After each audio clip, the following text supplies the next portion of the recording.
Transform Transformational, a TeachBeyond podcast. I'm Keane. And I'm Heather. We're here to explore what it means to be transformed in our own lives and how that overflows to living lives of transformational impact in our communities. We are joined by Brian Delamont, TeachBeyond's Executive Vice President and a monthly guest on the podcast.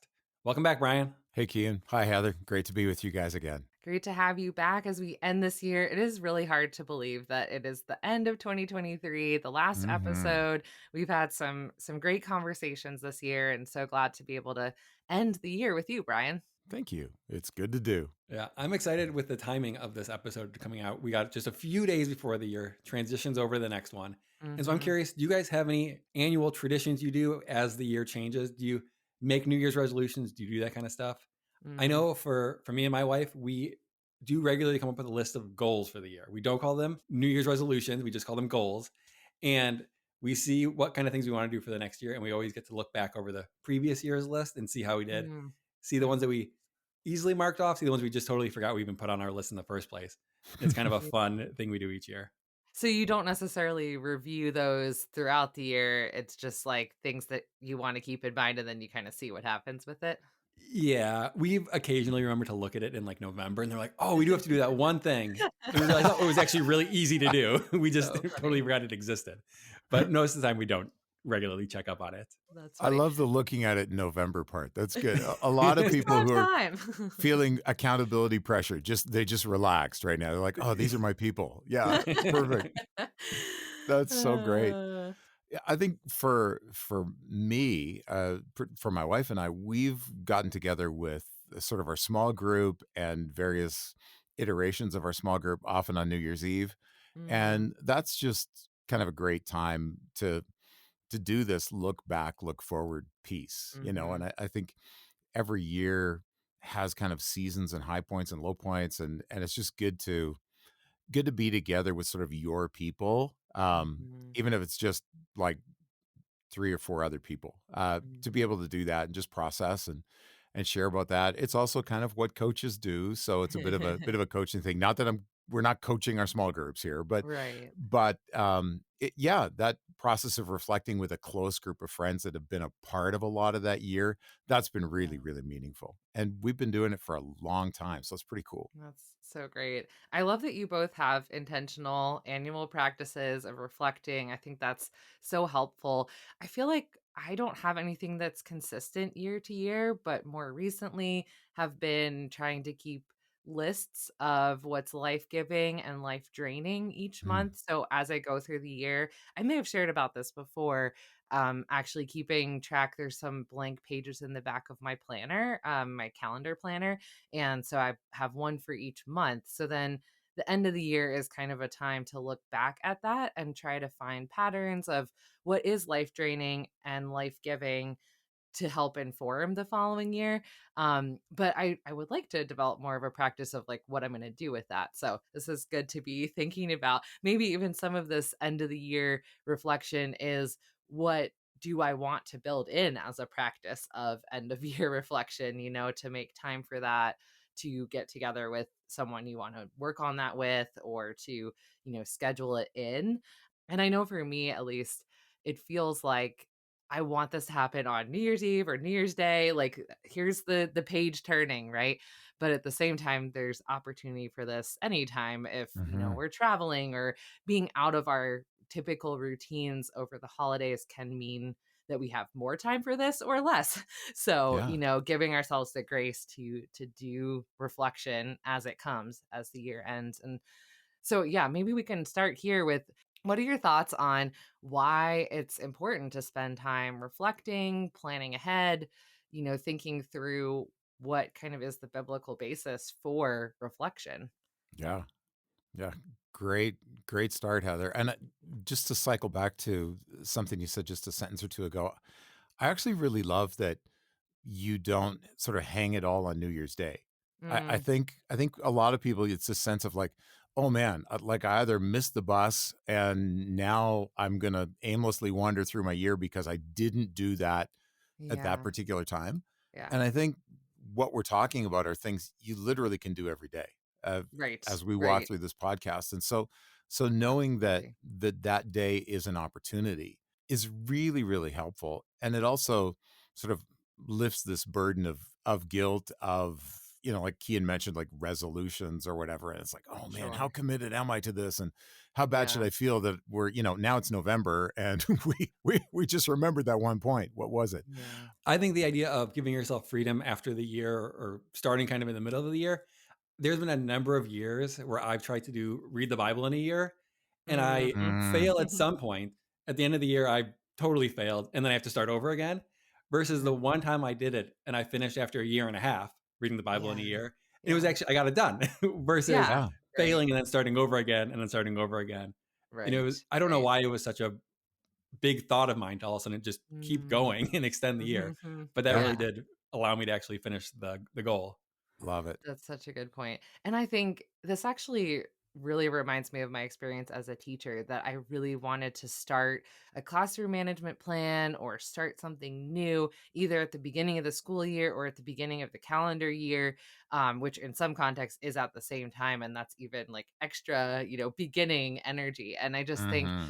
it's okay to start something new on February 1 or February 10 or, and that applies to any of the goals or things that we're thinking about time for reflection.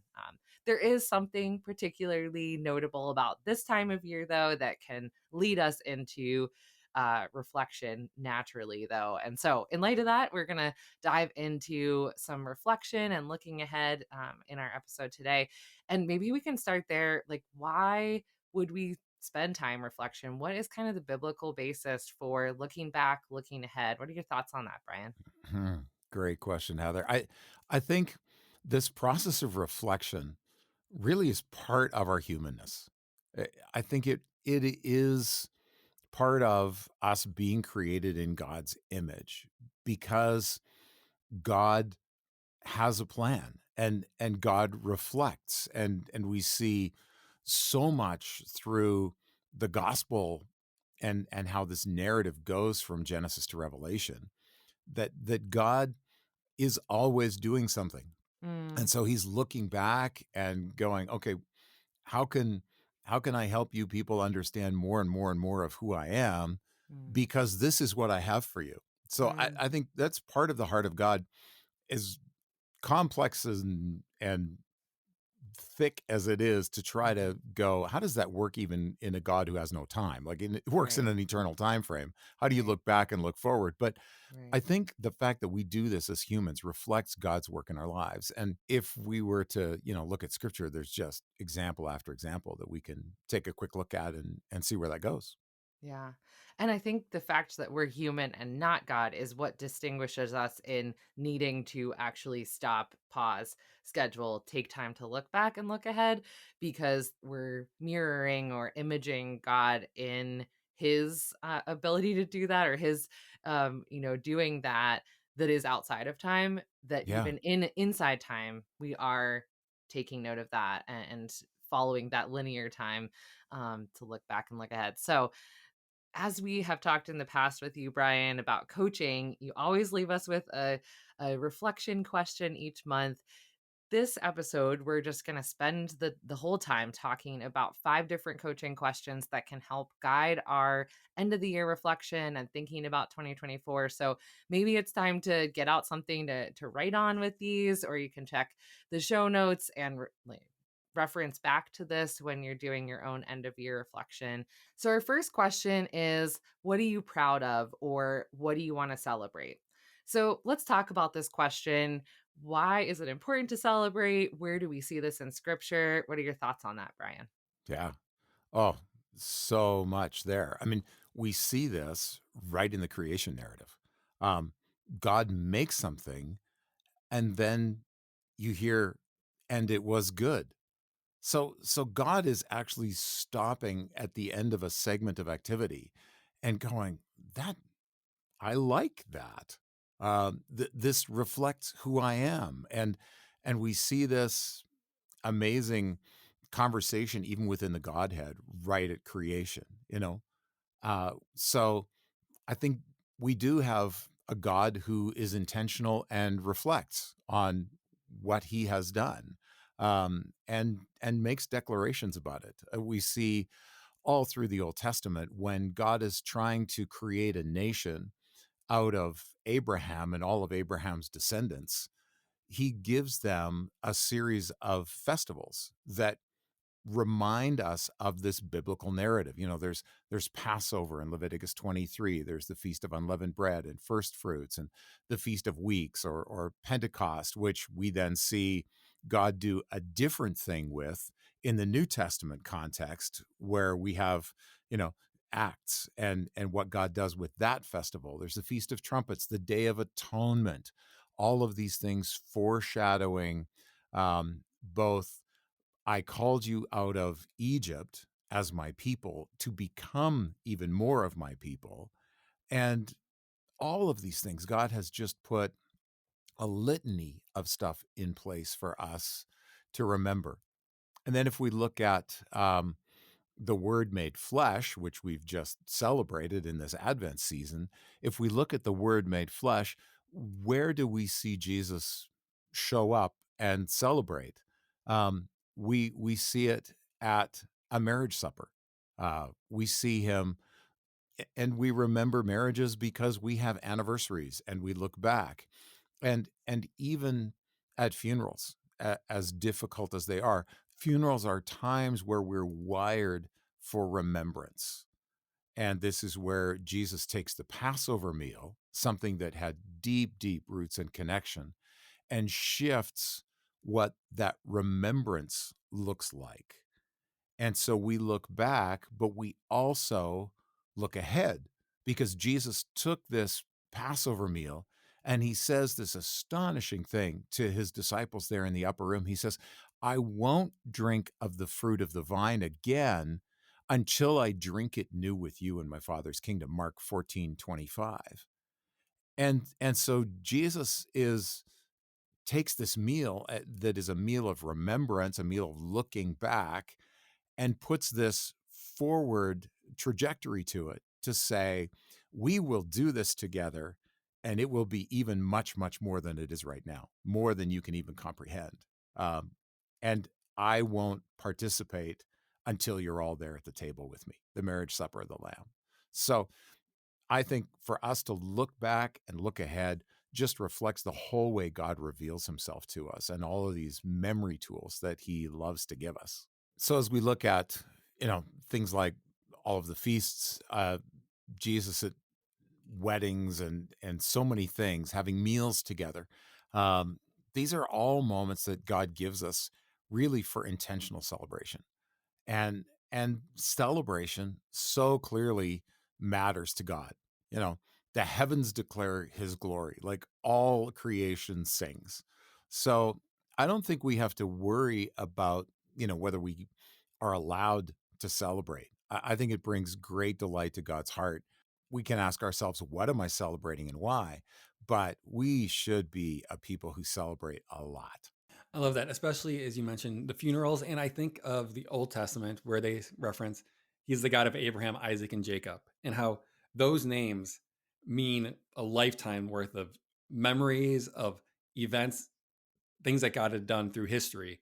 And you can remember all those things when they say that. Yeah. But as I look at the question of what are you proud of, I'm trying to, parse the word pride and proud and how it's maybe it's just a English language problem that proud, what are you proud of versus prideful are so close. So how do you kind of differentiate those of, hey, here's something I did last year that I'm really proud of, and make sure that it's proud of it versus prideful about it? Yeah. How do Yeah. we kind of navigate that problem? Yeah, great distinction, Kian, and not always easy to sort of parse out, because we know our own hearts when we're celebrating something and going, oh, that was good work. Like, we've all, over the course of our past 12 months of working with TeachBeyond, we've had moments where we're like, that was good work. And we are pleased with that and proud of it. And that continues to go on. And we want that to continue to go on for everybody who's involved in seeing lives be transformed. And yet pride, I think, takes ownership of the work. It's like, I did this because I have all these abilities. And it is an elevating of ourself that becomes me and my performance, as opposed to who I am and my identity. Like, one moment where we see this beautifully illustrated in scripture is this moment of Jesus' baptism. We see it at the transfiguration as well, but at Jesus' baptism, we hear the Father say, "You are my son with whom I'm well pleased." And then Jesus goes into the wilderness to be tempted. And then he comes out of the wilderness and actually begins his public ministry.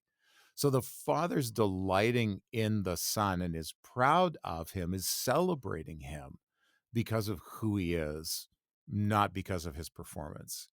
And I think we have performance that should rightly be celebrated, but we also recognize I'm not the God of the universe, and I'm not able to produce these things myself. I can't make my lungs process oxygen. I can't make my heart beat. It's grace. It's so much grace. Yeah. And I think it's important, as we reflect on this first reflection question of what we're proud of, what we want to celebrate, we know that it's okay, that we have permission to acknowledge what worked well this year. If I think about my life-giving lists or things that went well, like, it's okay to say, hey, these are things that I'm proud of this year. Yeah. And watching for that, where is it seeping into how I'm deriving my identity, or, fueling this unrealistic expectation of future accomplishment, that it actually be turned into worship. That these things that we're acknowledging, that we're proud of, that we're glad went well, can then be turned into, like, thank you, Lord, for how you enabled this to happen, or how you've gifted me, or, a gratitude to him. And how do you want to use this in the new year? Because I see, how this has turned out. So For I think it's sure. important to have that attitude of worship and gratitude, as opposed to, a self-seeking, look how good I am, or I'm really glad I did that on my own. Yeah. Yeah. Yeah. I think it's really important, as depending on where you're at right now at the end of the year, if maybe you're tired, burned out, feeling Mm, stressed and exhausted, of taking the time to reflect and celebrate these things. So mhm, maybe ignoring the word pride for now, but just celebrate the things that went well is so yeah. important. Especially as we move forward and talk about the future planning, it's could be so discouraging to plan for the future and not take time to celebrate the things that went well. Especially if it just feels like there's a lot of things that didn't go well, taking time to pay attention to that, Kian, that's a really good point. Yeah. And I know, just to jump in here, I know Heather is quite often in possession of confetti cannons. And there are Yes. very few things that say celebration like confetti cannons. And Yes. that's important. Like, Yeah. it really is important to light the candles on the cake, not just eat the Mm, cake. Like, yeah. Mhm. Yeah. it just does something beautiful. Yeah, and not everything feels like it's worth a confetti cannon, literally or figuratively. So I really appreciate, being able to acknowledge that there are little things we can celebrate in the times when things mostly seem frustrating, and on the other end of things, that we can really turn bigger celebrations or notable accomplishments into gratitude and worship. Mhm. I do really want to emphasize, I do really like, Brian, your reference of you should light the candles on the cake besides just Oh yeah. eating the cake is a very beautiful way to say it. Like marking off things like, yeah, that happened, that went well, great, let's keep going, versus like, let's celebrate for a little bit and light the candles and spend some time. Mm, mm. I think that's a great metaphor for that. And now for a story from the field from one of our members serving in the Middle East. Usually, Christmas is the best time of year in Bethlehem, where people from all over the world come to experience Christmas at the place where it all began. However, this year, as you can imagine, Bethlehem is not having the merriest of Christmases. In fact, Christmas has been canceled here. Christmas tree lightings, the Christmas markets, the Christmas parades, everything has been canceled. In addition, many Palestinian families are not celebrating Christmas at home either, as it is considered inappropriate to celebrate when loved ones are in the midst of tragedy. People are hurting. Only a couple years after the pandemic, again, there are no tourists here in an economy that heavily relies on tourism. On top of that, of course, many people are angry and afraid. It seems there are no solutions and no end to the pain. If you just watch the news, it seems like there is no hope here. And to many people, it does feel like that. However, as Christians, we have to look deeper and remember that God always has a purpose in horrible situations such as this one, to open people's eyes and to draw many to Himself. I teach here in a Christian school just outside of Bethlehem. It's considered an American school, which means we teach in English using an American Christian curriculum. We have some American teachers, and to graduate, our kids need to take the SAT instead of the regular local exam. However, most of our staff and students are Palestinian. It has been a real privilege to be able to be here in this time, although not easy, as we get to see the behind the scenes of what God is doing here. Many people are searching. They have questions about God, and we, alongside the local believers, who are few but strong in their faith, get the opportunity to speak truth in a time like this into the lives of many people who are searching for answers. People of all religions here are searching for answers, including many nominal Palestinian Christians. Students, parents, and teachers in our school are asking questions in a way they never have before. Many are really seeking after God. Please pray that God would accomplish His purpose in all of this, that many would come to know Him, that He would work miracles and send dreams and visions to reveal Himself to those who are seeking Him. Your prayers are so important and make such a difference here. Thank you. For our weekly spotlight, we are focusing on Christian Academy of Mozambique. If you'd like to learn more, visit teachbeyond.org/go or click on the link in the show notes. As we move into our second reflection question, it's actually twofold. It's what do we want to look back and then carry forward from 2023 into the future? And what are you hoping to leave behind? What are you hoping to say, like, okay, that was last year. We're going to leave that there and we're going to move in to the next year. I'm wondering for both of you in your annual planning times or maybe in another way, how do you two figure out what it is that you want to keep doing or keep doing in a different way versus leave behind like, okay, that's either it didn't work or that's the end of that season.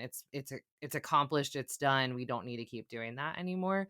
But do you have examples of kind of how you navigate that? I think as I do my list every year of like what kind of goals I have, I know I'll look back and some goals will be made in a very aspirational time of my life. And so I'm sure I've had run a half marathon every other year because it's like, I want to do that. And then when the year gets going, it's like, no, that was a dream I had that Why day. Why did I do that? Too much running. Yeah. so I've yet to do that ever. But so it's like, okay, maybe I just leave that behind. That's not actually something I, in my heart of hearts, want to do. It's just something, if I could do it, great. But I'm not working towards it. I'm not actually putting the effort towards it. So really, those are things that I should leave behind and then put emphasis and energy towards the things that actually mean a lot to me for this next year. For me, in many respects, it's like the two lists that you've got at the back of your planner, Heather. You know, what is flourishing and what is languishing? Like what just feels like it's just wilting there versus what is vibrant and really producing fruit. And I think those kinds of reflections help me know what I should perhaps leave behind or at least put much less energy to. And I find with me, I'm the kind of person who, like, when I've committed to do something, I am going to get to the end of that thing until it's done. And sometimes that's had me actually invest in things that I shouldn't have been investing in anymore, as far as like projects or you know whatever the thing may be, and recognizing this actually isn't that fruitful, and I'm not talking about just sort of cutting off stuff when it's hard. Like that's a totally different kind of conversation here. Yeah. But when you realize I'm trying to do something that is probably not on God's agenda because it doesn't seem like he's in it. It doesn't seem like he's enabling me to do it. It doesn't seem like he's enabling the circumstances to be what would cause that thing to happen or to flourish the way God would flourish if he were truly in it. And I think sometimes it's just better to release something and go, well, we gave that our best shot and it's not there right now. So yeah, that what's flourishing, what's languishing kind of two-column thing. I think that can be really helpful to intentionally close the book, shut the door on something versus kind of leaving it open, sitting and not getting completed, and then you feeling guilty about it. So instead Yeah, saying, like what it's you said, hard to Brian, let go. Yeah. yeah. It's hard to So you let have to go. intentionally let it go versus just never having successfully completed it and feeling guilty about it, feeling like Mm-hmm. it's hanging over your head, but instead saying like, okay, I tried, it didn't happen. We're gonna move on and close that door. So that is really helpful. And I think that, like what you were saying, Brian, about not just avoiding what's hard, I think about my life draining list. It doesn't mean that that stuff doesn't end up happening again. Like some of that is just hard, but there's an intentionality about how I want to approach those things. So maybe it doesn't get rolled over on a list of things I really want to carry with me into the new year, but maybe what I can carry with me is a different perspective. I think about the year I did my sabbatical. What I carried with me the next year was not doing another 7 week sabbatical. What I carried with me was I needed more of an on ramp to when I was on vacation, that I wouldn't just Mm. shut things off and the next day I'm showing up. But to give myself, I actually took off a few days before I left for a vacation so that I had that on ramp. So there are ways we can take things into the new year that aren't exactly the same. I love that. Okay, so those two questions were for reflection. Now let's switch to kind of looking ahead. Maybe some of us feel more naturally inclined to look back, some more naturally inclined to look ahead. So we're taking time for each of these. And our last three questions are about looking ahead to 2024. So the first of those is what matters this year? This is kind of a big question. I like that it's such a big question because it's a putting on like a designer hat. When you're designing something, there's always a desire to make everything important. Everything, is the most important thing. And realizing if everything's the most important, nothing's important. So figuring out, okay, what can I do this next year? Mm. I can do 5 things on my list, and I'm Mm, going to limit it to that. I can do 3 things, and you can have other smaller things if you want to, but really figuring out like what are the only the 3 things you want to get done this year, and prioritize mhm. those versus having your list be too big and you can't get anything done. Yeah. Getting anything completed that you might want to. I definitely don't love the idea of there being limits. So I Sure. admit that I balk against that a little bit, but I think you're onto something here. And Brian, what are your thoughts on how we can discern what matters, how we can think through, okay, we have the things that we know we have to do, but what about the things that we could do? How do we whittle down what actually matters for this year? I think in the process of defining what matters, it's us looking at who we are and where God's placed us. So if I know who I am, then God reveals to me things that I'm gifted at, things that he wants me to do, doors that open up, doors that close. And I think a key question is that who am I becoming question. If I do this, where does it take me? Um, and on the other side, there's always stuff that we have to do in our lives. You know, something comes down from our boss, or something comes at us, or there's a health crisis. I was actually talking just yesterday to a friend, and they've had a health crisis come into their life in 2023. They're looking at 2024 very differently. And there's not much manageable about that. They're just dealing with the circumstances and realities that they're in for this thing that is chronic now. And so they have to do what they can do in the scope of the day with the energy that they've got. For example, that's very different than they thought it was going to be a year ago. Hmm. Yeah, and answering that question, what matters, totally changes from Hmm. accomplishing goals to being present with people, changing, like making lifestyle changes. It still is answering the question, what matters, but from a different frame of mind or different perspective, right? Yeah, yeah. And so much of it is living the day you're in. Um, not the day that you had, not the day that you hope to have tomorrow, but really living the day that you're in and going, Lord, where are you now? Like, help me use the Hmm. next 5 minutes well. That's a really great question. Help Yeah. me use the next 5 minutes well. That is so helpful as you think about what is priorities. And as you even mentioned the health crisis, and the new year looks so much different than what they thought it might look like, what their current year looks like. Um, the next question is what feels familiar and different this year? So this might be something that you're living in a new city or a new house, or hey, I'm finally actually living in the same house and having the same job for 2 years in a row. I know a lot of our audience kind of goes through that of either lots of transition or suddenly they're in the same place for a little while, and that also feels strange to them. Um, and I know thinking about these things can help you give yourself grace as you're realizing, hey, I might not have accomplished my list, but actually big things have happened in my life. Um, I remember when I first moved back to the States after being overseas, we were talking to some friends and we're like, we have not done like any of our goals.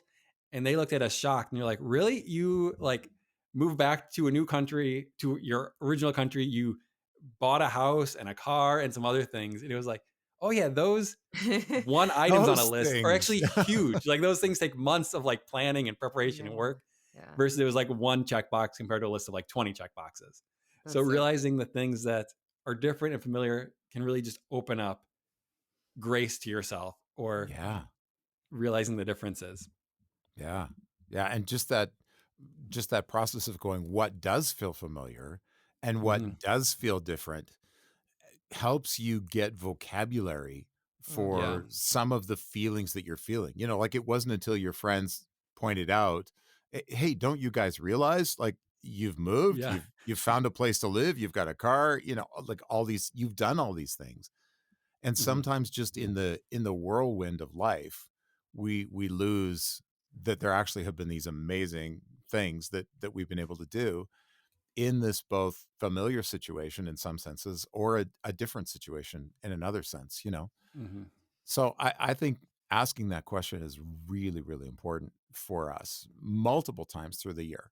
Mm. We say kind of glibly, like there are seasons, but there really are, right? And Yeah. Yeah. and you can't wear your flip-flops in the snow in Calgary where I live. As much as I love summer and love wearing flip-flops, I have to adjust to the season that I'm in. And so it's that understanding something's going to be different now, something's going to be familiar. I think another thing that's important for us to consider is familiarity can also act as a bit of a sedative, where we go, I don't, I don't want anything to change. I don't want to try new things. I don't want to have any new challenges. And actually, that that can have some really difficult ramifications on our emotional health.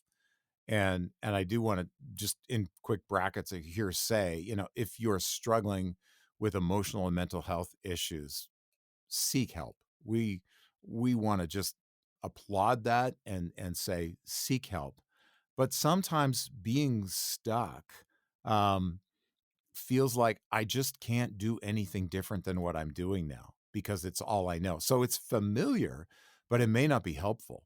Um, and so trying that something different can very often be the trigger that helps you find a whole new set of options for yourself or a lot of things that God really wants to show you that you've just never opened your eyes to before.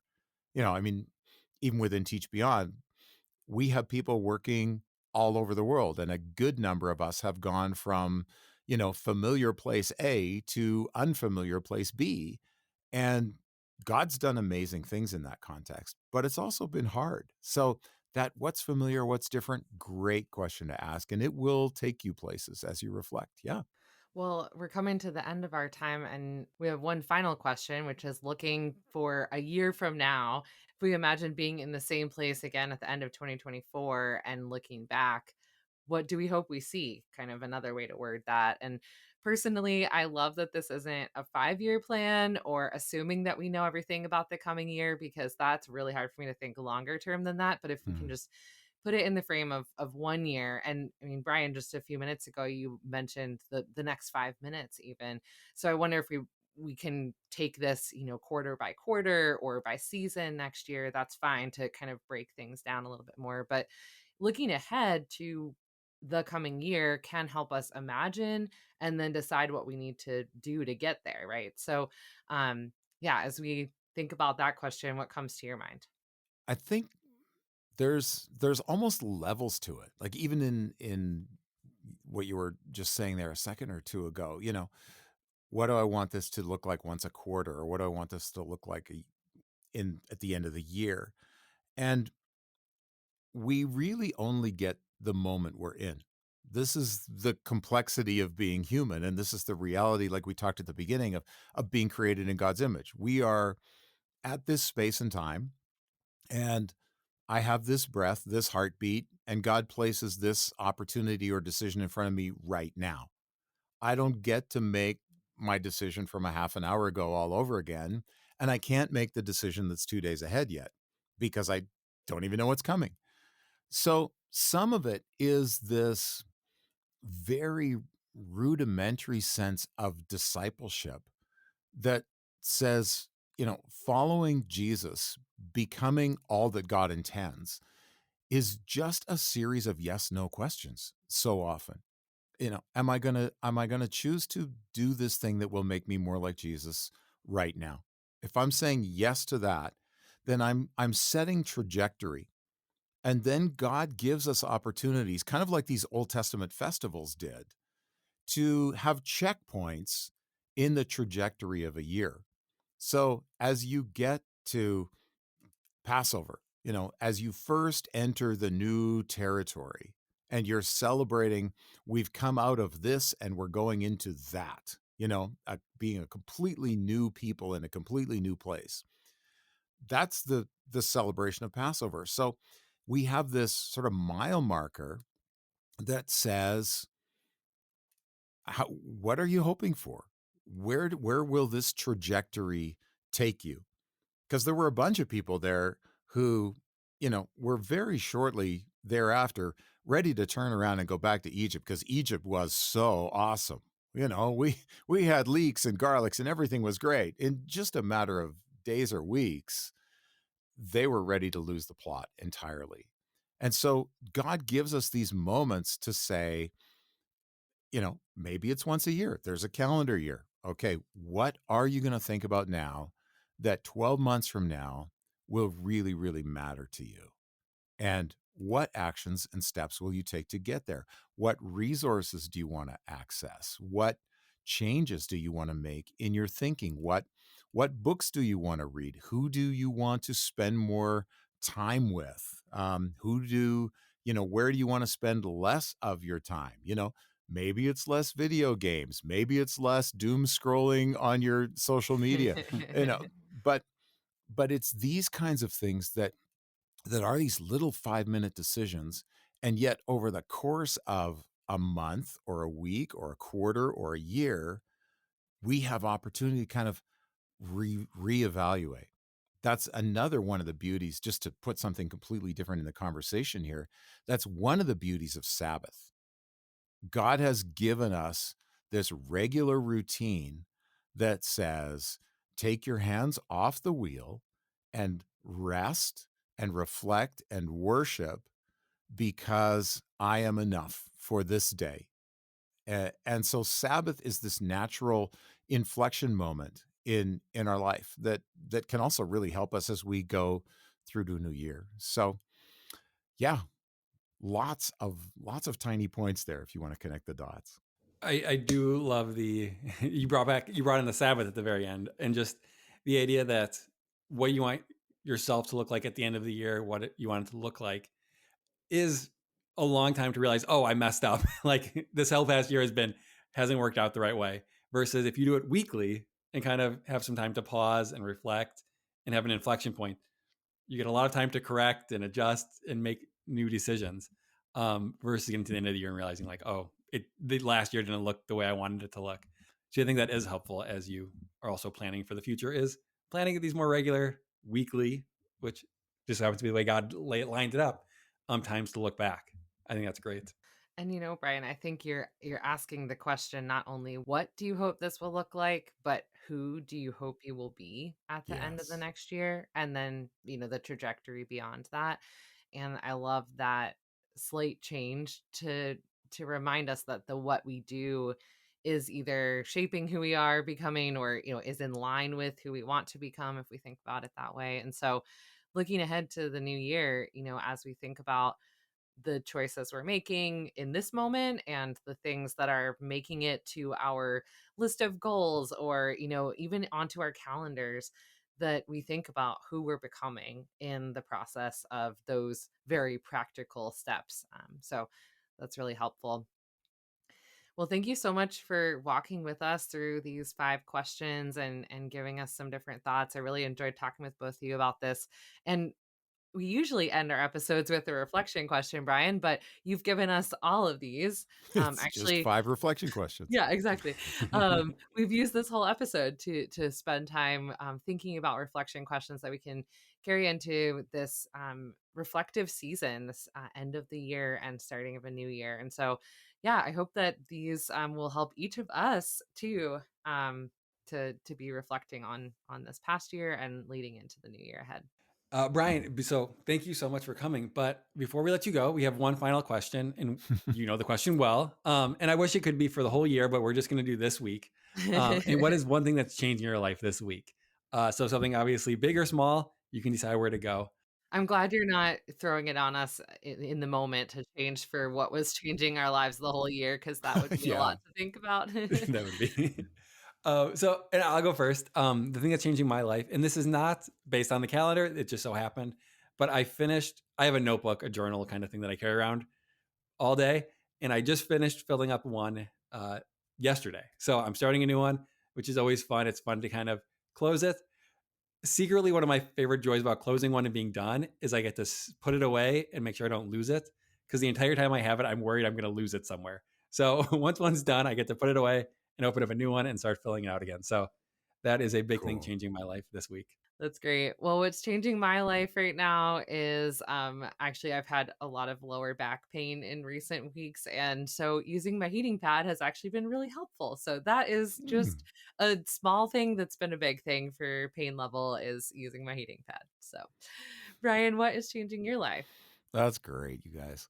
Well, honestly, because it is the end of the year and I was reflecting back, this podcast, I think the opportunity on a regular basis for me to engage with you, Heather, and you, Keane, and to think and to answer questions and to look into the Word for the answers to the questions that we're all asking has really, really been great for my growth and for challenging me to think, and just doing life together with the two of you is really, really great. And it has changed my life. So I'm very thankful. Oh, thanks, Brian. We're so grateful to have these conversations. And I think we can both say the same. Keane, I'm not going to speak for you on this, but I think we would both say the same, that it's impactful to be doing this podcast together with you, Brian. It is great to be able to know that, Brian, that you're going to be coming on, and that we can look ahead and plan and research and study for that topics we're going to be discussing for that episode. It's been great.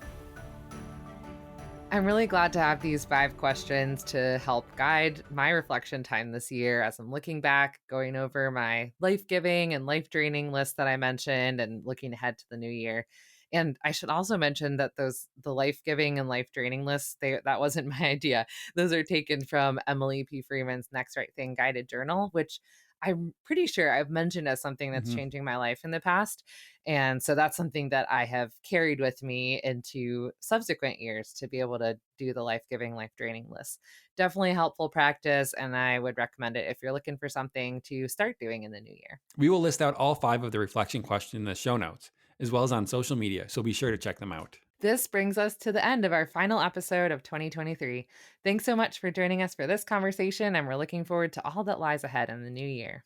Heather, Brian, and I serve with an organization called TeachBeyond. As followers of Jesus, TeachBeyond is a global community providing transformational education services as part of God's ongoing mission to transform individuals and communities into all He intends. Want to learn more and get involved? Visit teachbeyond.org or follow us on social media. To help more people find the podcast and hear about TeachBeyond, we'd love it if you would leave a rating or review and share the show with a friend. Be sure you're subscribed or following the show on the platform where you listen, so you never miss an episode. And as always, you can reach us at podcast@teachbeyond.org. We'll see you in the new year.